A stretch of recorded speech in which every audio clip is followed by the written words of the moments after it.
I sort of thought I got away with it. Hi, everybody. Thank you so much for coming today. It is an absolute honor and a privilege to present this panel. Conversations about mental health are something that's really important to me personally.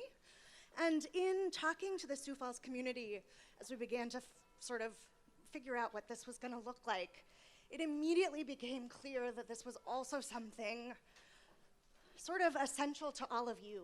As skateboarders here in Sioux Falls, that's tough to talk about. And so I am grateful that the three people behind me are willing to be open and have this tough conversation with us. So thank you. Thank you, Emma.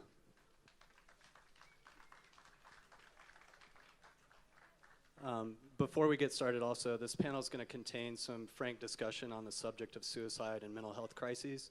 If you or someone you know is going through a mental health crisis, please reach out to your local support line. In the Sioux Falls and surrounding areas, that's the number 211 or the 211 app. They have a 24-hour crisis line that you can get in touch with someone that can help you. So I am going to start by introducing our panelists today. We're really lucky to be joined by Nikki Eining. Nikki is an outpatient therapist for Avera Behavioral Health in Brookings, South Dakota, and a licensed social worker. John Rattray is a former professional skateboarder and the creator of a project that he's been using to educate people about mental health called Why So Sad. So I think the easiest place to start is, John, why so sad? Yeah, that's the question, isn't it? Okay, let me see. So you're asking, you want to know what Why So Sad is? Like where it came from, what the backstory is? I would like to know where it came from, yes. Okay, let's see. I'd say, first of all, it's a play on words. It's a play on words from skate tricks that exist in skateboarding.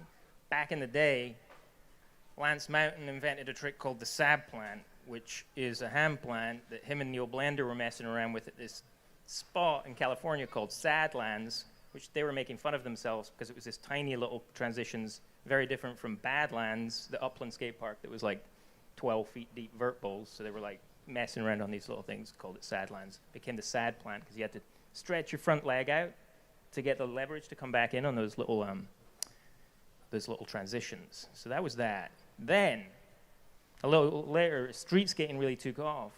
And there was a photograph in Transworld of Natus Corpus doing what they called an all-way to sad air. It looked like the Sad Plant because you stretch out your front leg. It also got called the melancholy. And then, years later, kids shortened it to the melon grab, and now they think it's named after a fruit. It's not. It's named after the emotional state of being melancholy. So I'm here to educate you on that first. We'll do some tricks. Skateboarding and other physical activities can be a really good regulatory sort of tool for regulating our emotions. So that's part of it. And it's a fun way into what can be a tough subject. I think I covered it, right? It's a fun way into a tough subject, a play on words based on skate tricks. And we'll talk more about the rest of it. Sounds good. So yeah. When we talk about melancholy and why so sad, so the feeling word sad, so we really try and learn some of those feeling words, which is a huge component of our mental health. And so, like they said, my name is Nikki. I'm a therapist with Avera Behavioral Health. Part of my job is really teaching and practicing, what is mental health? How do we learn about what feelings are, what our emotions are, how we learn about our body clues, our biology, when we talk about social situations and what our body's telling us about the experiences we have and the situations we're in and how we're responding to that. And so it's really interesting to hear, the title being Why So Sad, because it's really important for us to learn and understand about our emotions and what we're experiencing in situations. Thanks, Nikki. And that sort of like helps lead me into the other part of Why So Sad. On the surface, it seems like kind of a flippant question and sort of like a fun sort of twist on things. But the other part of it is if you stop and you take that question seriously, that's kind of where the important work that we can do for ourselves and for each other starts. You're saying, why am I feeling these emotions? What has triggered me, and why is my brain doing what it's doing right now? Let's try and root cause this and figure out where this came from. Yeah, just like our physical health, we learn about our muscles, we learn about our diet, we learn all sorts of things to keep our body physically healthy, and it's just as important to learn about components associated with our mental health and understanding the biology behind it and what helps us be mentally healthy. Yeah, I think that, this brings up some of the things we talked about in our earlier discussions, and there is such a stigma around talking about mental health. And a lot of it, I think, is because people just don't understand the right language. They don't understand what's going on or why they're feeling or thinking certain things. So what have been some of the ways that either of you have found to get to speaking to people in a real way about how they're feeling? I can start, I think. I think backing up, I think something that you said, Nikki, about, we're all good about talking about our physical health and our physical conditions. I hurt my ankle, I did my wrist in. And then this thing we call mental health seems like it's some different thing that's not physical health. And I kind of get irritated by that because we're 100% talking about what's happening in the brain, which is a physical part of our bodies. We're talking about endocrine system, neurochemicals, dopamine, adrenaline, cortisol, all these things that there's a lot of work in the last 20 years that's been done to really understand this. And so that's what I've been digging into, and I'm like, wait a minute, this is actually really interesting, not a scary subject, after all. If you're going through crisis at the time, if you're in situations, it feels overwhelming. I'm 10 years off my sister dying by suicide and 5 years off my last sort of crisis moment, so I've got some distance on it. Once you get through, which you can, I really truly believe everyone can, you get to a point where you're like, this subject's not scary. We used to think it was scary because we didn't understand it. There's so much understanding of how this works now that I think that's what helps me and gives me hope that, hey, well, let's lean into this. It's not as uncomfortable as we think to talk about.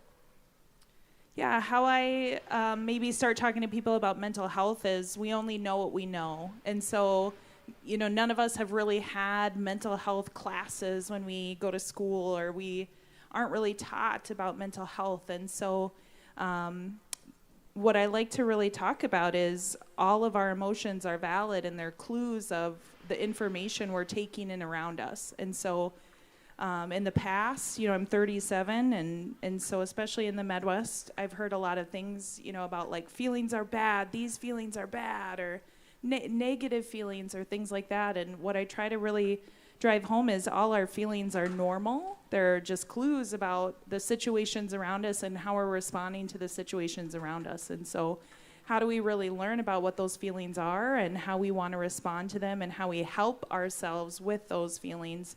Because it's not that feelings are bad. It might be that feelings are really hard and difficult to be in. So when I'm anxious, when I'm scared, when I'm sad, when I'm grieving, all of these feelings can be really heavy and really hard. And how do I help myself? How do I learn skills? How do I access supports? How do I do things for myself because I deserve to take care of myself when I experience those feelings or I'm in those feelings?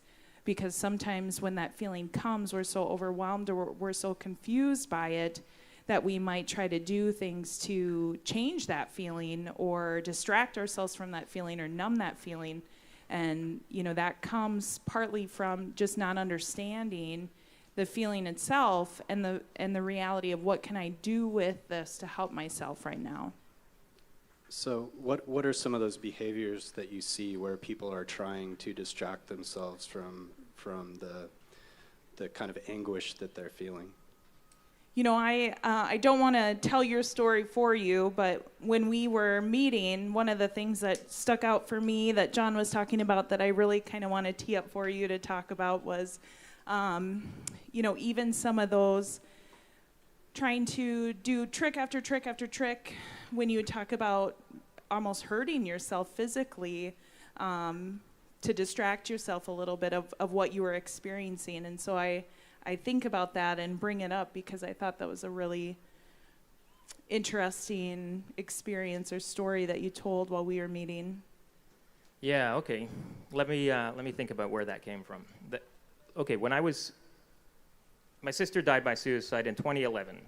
I've suffered from depression my entire life and didn't actually know what it was until I was diagnosed about 5 years ago when I was 39 years old.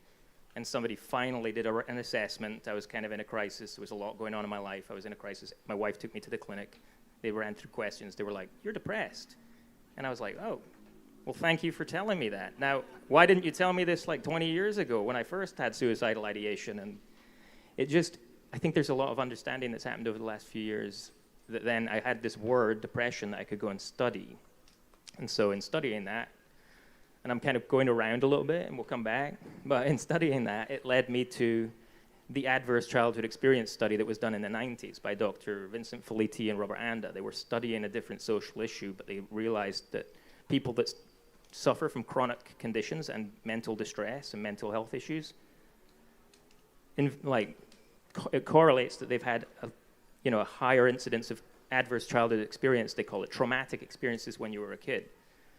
That led me to realize, wait a minute, I grew up in a household with a raging terminal alcoholic for the first 13 years of my life, and then he died, and I watched him die in the hospital, went to his funeral, and then I've been grieving ever since. And it wasn't until I was 39 and somebody diagnosed depression, I started reading about it, that I was like, oh, that's what I was doing. So as I've learned a bit more about it, I've done a course a couple of times called Mental Health First Aid. It's like CPR for psychology. It's really cool. It's a really good course. Tough subject, but you lean into it, you go through it, and you realize, like I said, this is not as scary a subject as we think. So as I was reading the curriculum that the NHS uses in the UK, on my way to the Pushing Borders conference in Sweden, I was reading about all the indicators that you can observe in people that are suffering from sort of having challenges with psychology and emotional well-being. One of them being self-harm. Cutting is one of the things. People do a bunch of stuff to distract them from what, they're feeling, to your point, Nikki. And I wondered, and I thought back to getting really good at skateboarding is really painful and sore, and you scrape your skin, and you break your clavicle, and you have 2 ACL reconstructions, and, you cut the plaster off your wrist before the doctor says you should. All that. But anyway, the point was, I was like, was I kind of self-harming? Was that something I was doing when I was skateboarding? Luckily, there was a positive side effect of you learn to skate, which is great, and helps regulate your emotions. But that was the sort of story of when I kind of thought, was that partly what I was doing? Because I didn't know what else to do with these feelings? Yeah, and so I think it's just really important that we become aware when I have this big feeling, what am I doing? And so right now, social media, our phones, screens, TV, all those things are a big consumer of our time and our energy, and sometimes can be part of that distraction too. So I might, maybe to your question, what are some of the things that we see? I might utilize a lot of my phone. I might be lost in my phone, or I might be lost in my screen, or whatever I'm doing.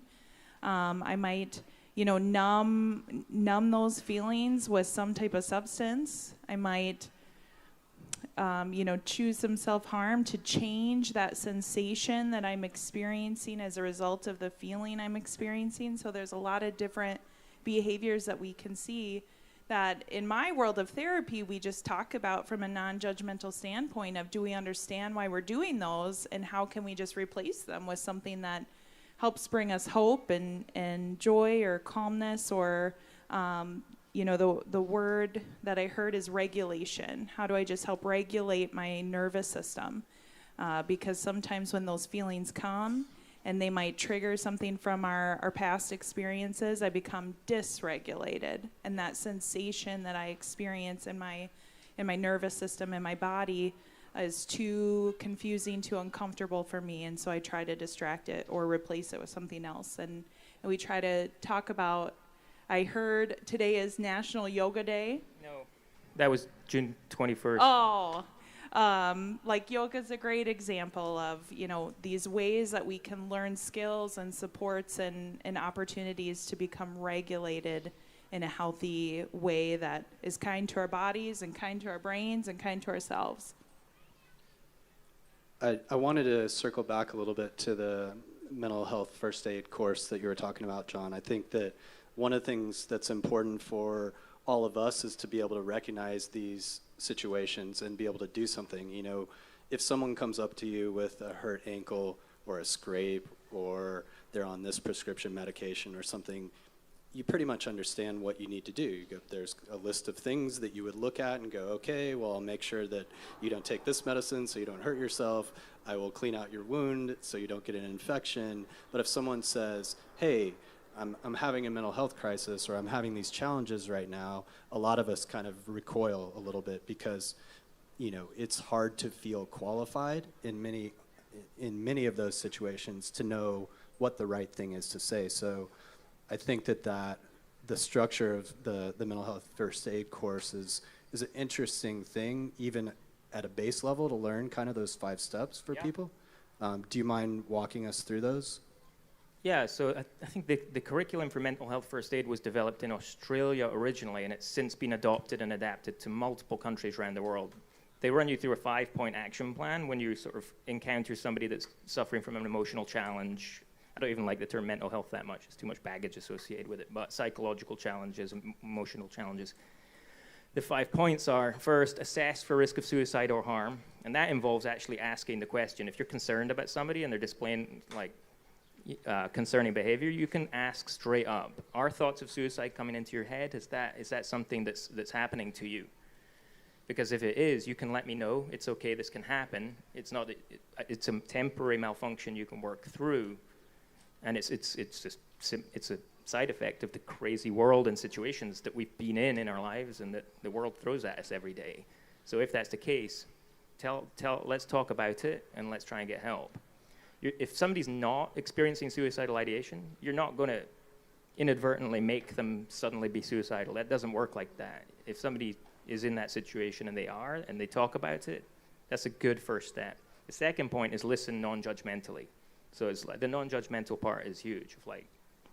Put your sort of preconceptions at the side, and let's just talk through this in sort of a non-judgmental way. The third point is give reassurance and information. Reassurance that you can get through it, and information that, hey, there's a lot of good research that's done around this. We have a really good understanding as humanity has a good understanding. It kind of still sits in academia a bit, but there's really good books and podcasts and articles. There's work for days to sort of understand why this is happening to you, and understanding why is like key to being able to then take action. And then the fourth and fifth are encourage appropriate professional help, which is fraught with its own challenges of like access, finances, and all that. But it's there and it's available. There's resources.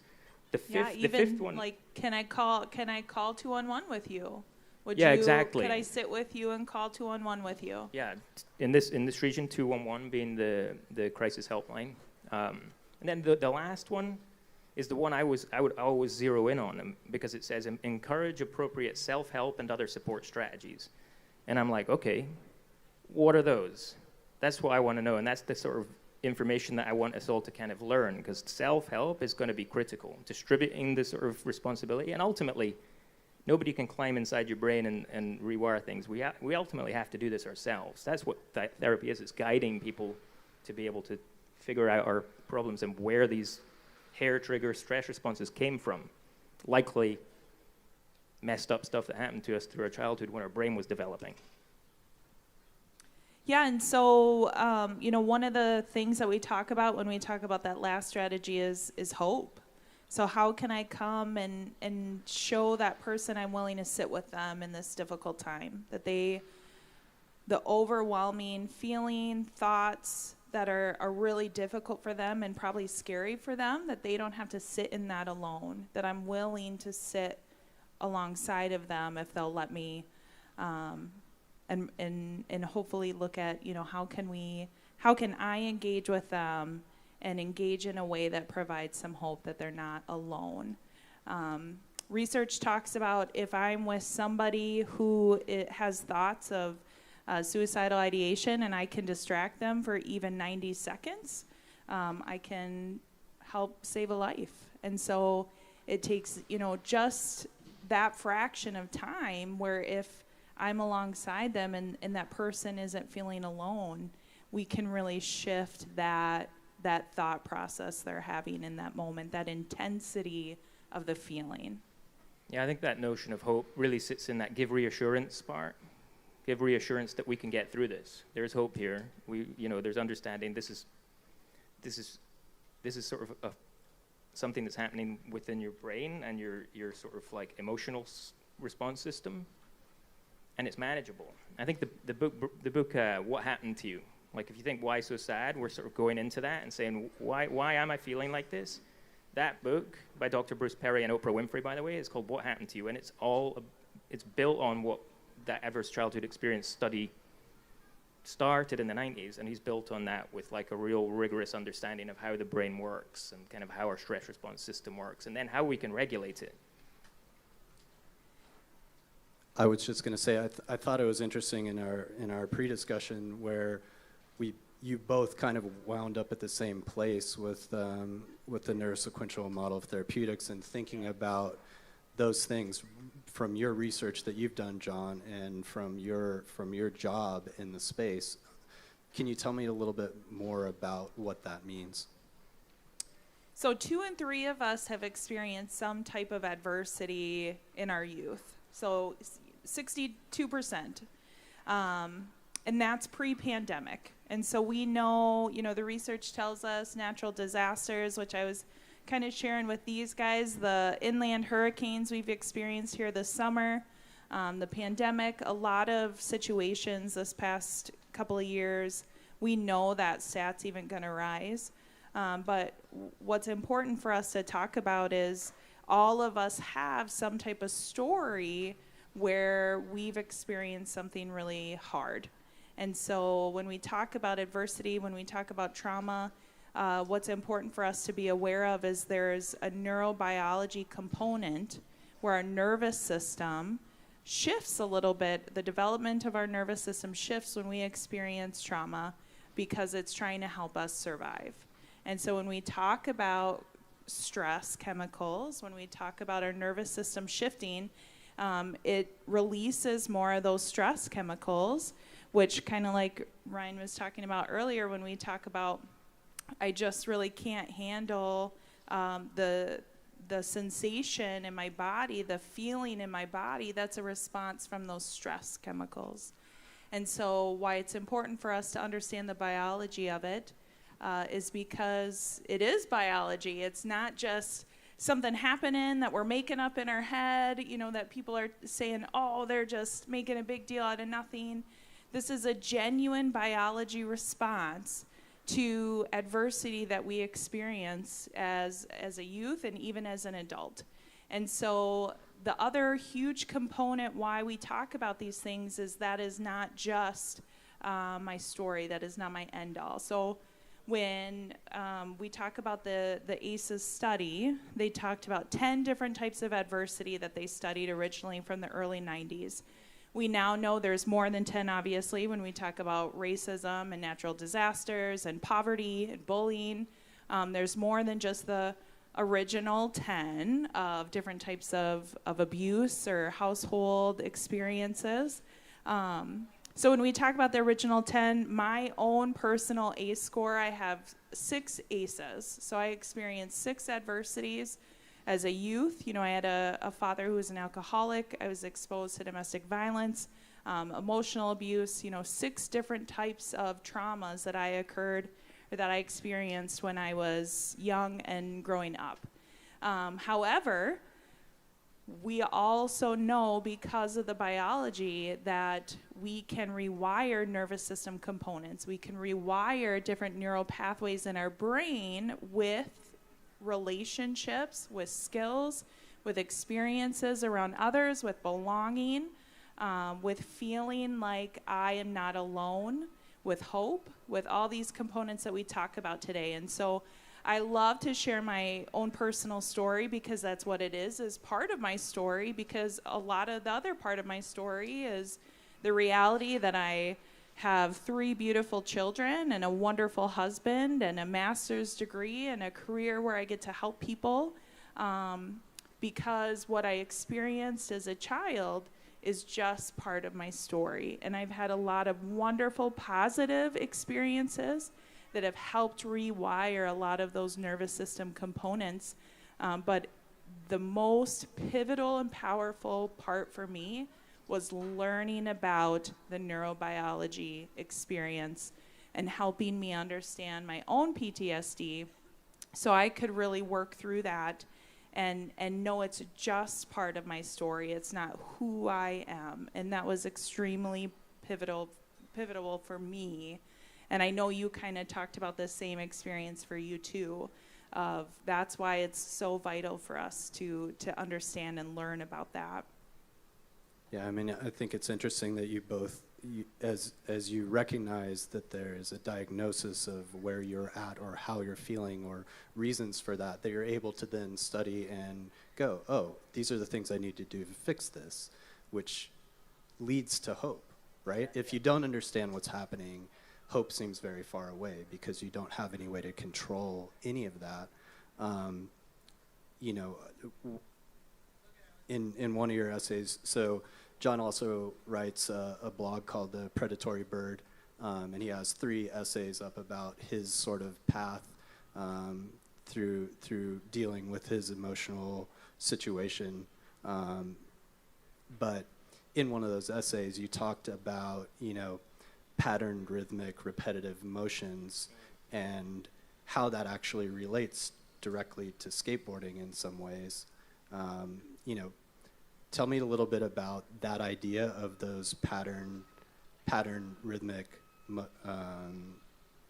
repetitive motions. How does that actually help reset your brain? That comes from like the Bruce Perry work that I was talking about. In his book, What Happened to You, he talks about this. I don't want to mess it up here, but essentially we've got 2 systems in our brain. We've got our emotional brain and our thinking brain. And everything starts and comes up through the emotions.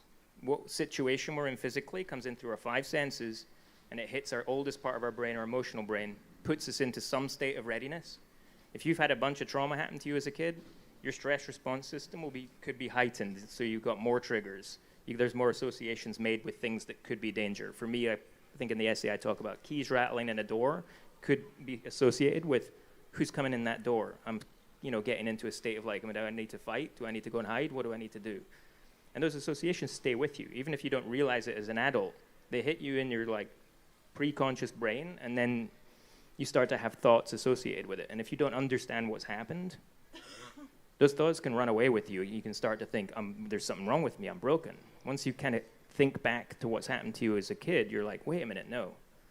I'm just more anxious or more sort of heightened stress than other people. Knowing that is huge.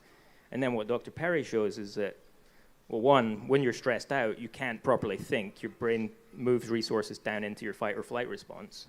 But 2, you can also regulate what he calls bottom up, where you're physically regulating. It's really important. Physical regulation is like, that is most basic, is patterned, rhythmic, repetitive motion, because it's the first association your brain makes when you're still in your mama's tummy.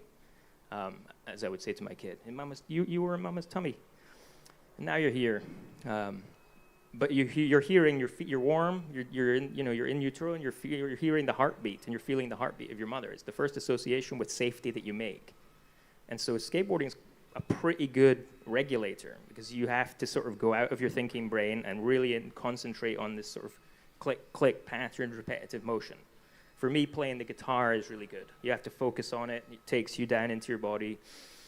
You breathe at the same time properly. Get your breathing back, and you can regulate yourself. And that allows you to get back and rationally think about what's going on, where did that come from, and then kind of do that work. So, did that answer the question? Yeah, I think it's an interesting point that, again, this is a biological response to stress. This is physical, yeah. And so, let me know if I butchered Dr. Perry's work. No, I'm smiling because why I'm smiling is I'm looking out and I'm seeing, the skate ramps and people practicing tricks over here. And when I hear you talk about stress response, we cannot be in stress response if we are playing. So I'm a play therapist, fun fact. And so the cool science around play is our body cannot be in that stress response if we are genuinely in active play. And so it's so fun to be in this environment because of that reality. So as you're talking about the stress response and regulation, I was just thinking, like, how cool is it to be out here where, you know, Sioux Falls is promoting this and innovation and skateboarding and play and just this community, right? So this sense of belonging and really uplifting the skills and mastery of skills of this sport is great ways to build resilience and regulation. So it's so cool to be in it while we're talking about it. Yeah, that's awesome. And one thing I'll build on with that is, or circle back on, is I've heard a million times, like, skateboarding saved my life, and it's like, skateboarding is my escape, and, you know, skateboarding calms me down. And what I'm trying to do is just say, okay, that's great, yes, but let's ask the follow-up question. What is it you're escaping from? And why were you all hyped up in the first place and needed to calm down? Where did that come from? It's just that extra step into the conversation in it.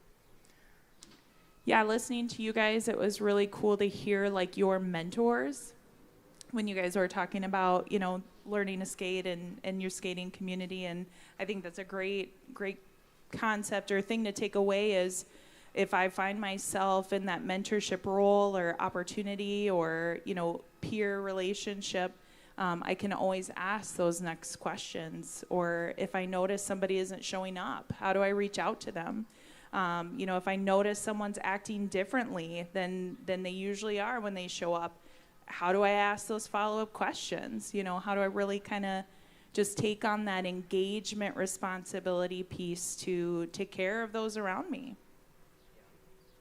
One of the things that we wanted to communicate today is, you know, you see on social media after something tragic happens, there's lots of thoughts and prayers, and they're well-meaning in many ways, but it's a little frustrating sometimes because you wonder about what could you have done before that tragedy, what was possible, and the thing that we want to encourage you all to do is to ask what might feel like a tough question at the time on how someone is truly feeling. And if you can do that, you have a chance to change the course of someone's life and all the people that care about them. So I just really want to appreciate, lost my mic for a second. I just really appreciate both of you sharing your stories with us today. Yeah, I'm thankful that I got to be here. I'm not a skateboarder. I appreciate the skill set that skateboarders have because fun fact, I had a old boyfriend who liked to skateboard, so I tried multiple times, but I'm not a coordinated person. So I very much admire those who have the skill set and dedication to get really good at it. I also am very, very grateful that this community is willing to discuss it. And so when I hear you talk about, you know, after something really difficult happens, after something really bad happens, you know, we're praying or we're thinking of others and why didn't we do something before? And I think you know, part of that's grief, but the other part is discussions like this are so vital. And so the fact that, you know, we've even been invited here to talk about this, that shows a lot about, you know, the willingness for this community to kind of step up and open the door to this conversation. And I hope you guys continue to do so. Absolutely. So what I wanted to say is I really appreciate you both sharing your stories today. You know, hopefully this gives you listening a chance to think about how you deal with these situations in your life and the people that you care about. There are many challenges we're all facing every day, and I think that showing a little grace and some understanding and listening in a non-judgmental way goes light years in helping advance these discussions. So thank you, John. Thank you, Nikki. Really appreciate it.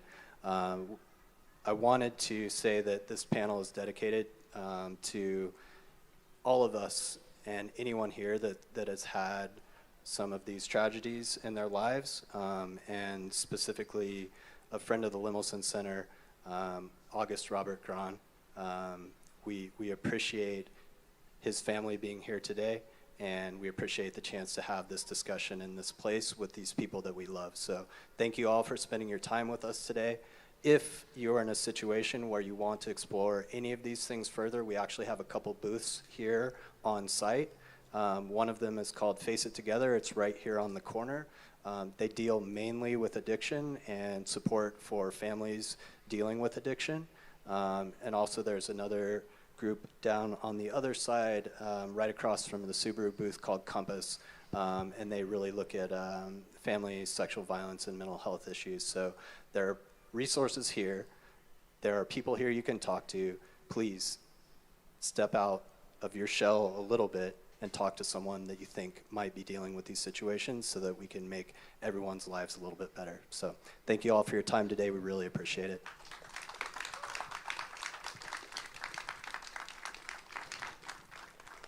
Thank you, Josh, Nikki, John for sharing. Josh for hosting, Nikki and John sharing your stories. Thank you, everybody, for joining us over here. We're going to get back to some skateboarding, some music. Our next panel is at 5:30, 1 hour from now. That'll be with the Sioux Falls Skate Association. Interested to hear what those guys are up to and what they've been doing. I know there's a big concrete skate park in plans for here at Sioux Falls. 7 o'clock, invent your own skate video with the Belladonnas, and 7:30, we got the Dessa concert. Live performance over on the main stage. In the meantime, check out our booths, our vendors, the Art Alley. Head over to the Subaru booth and check out Bucky Lassick. We got Bryce Wetstein hanging out, Jake Alardi, our Olympians. Feel free to go up and talk to anyone you've seen on any of the panels. Everybody wants to talk and hang out and be friendly. Thanks for being here at Innoskate at Sioux Falls.